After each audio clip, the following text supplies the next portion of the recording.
Magandang umaga mga kaayos. Ito na naman po tayo sa ating mga scrapboard mga kaayos. Susubukan natin tumunaw. Dahil meron tayong isang subscriber nagtatanong mga kaayos. Ang sabi niya, idol, pwede mo bang sampulan na tumunaw? Na kahit konting scrap lamang po kung paano ba talaga yung procedure.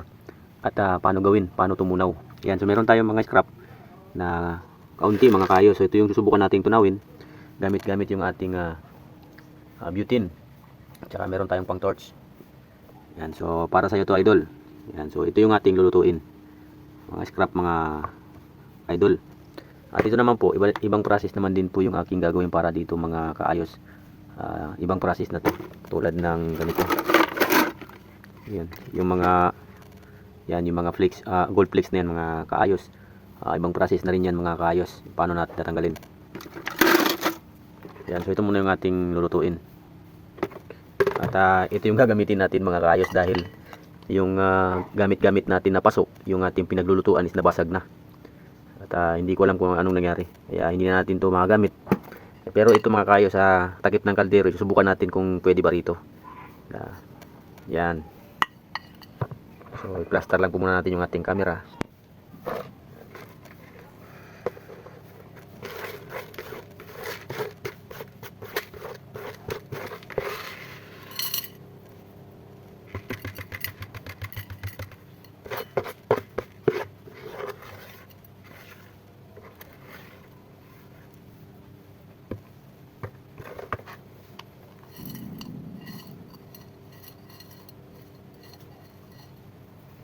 So ito siya mga kaayos.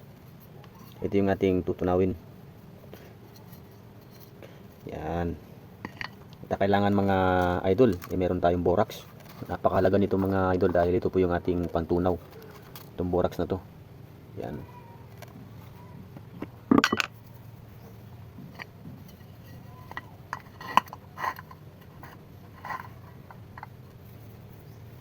Saka ito yung ating torch. Lagyan po muna natin ng borax mga idol. Yan, ito.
Anak ng ipis naman mga idol.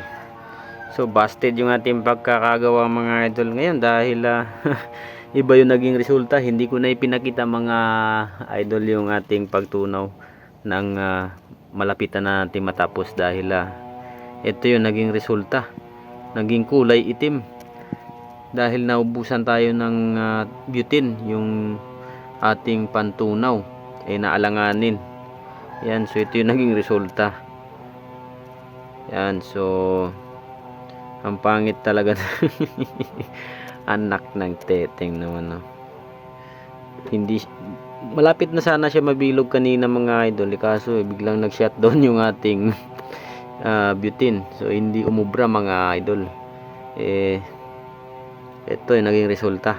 So hindi tayo mawawala ng pag-asa mga idol dahil wala tayong problema kahit ganito yung naging problema dahil ito yung ibababad natin sa nitric acid. Mas maganda pa ngayon kahit na mabilog pa to mga kaayos, kahit lumabas pa yung tunay na kulay, ibababad pa rin natin sa nitric acid dahil meron pa po to siya mga halong mga copper at saka yung mga bakal dyan mga kaayos. At kung makakuha na tayo ng nitric acid is ibababad lang natin to at ang matitira lamang po dito isang yung ginto po mga kaayos. Actually mga kaayos, meron na rin po ako natunaw. Matagal na to mga kaayos. Yan. So ginagawa ko siyang ganito mga kaayos dahil hinihintay ko lamang po na magkaroon ako ng nitric acid. So napakadali na lang tunawin kapag ganito na siya mga kaayos. Matik to mga kaayos, meron tong ginto. Kapag natunaw na natin to sa nitric acid is ang matitira lamang po dito ay ang gold po mga kaayos. At ang tutunawin ng nitric acid natin yung mga copper, bakal at kung ano pa man na hindi ginto mga kaayos. So muntik pa nga mabutas yung ating takip ng kaldero. Yan, so wala kasi tayong paso yung paglalagyan ng ganito yung pantunaw.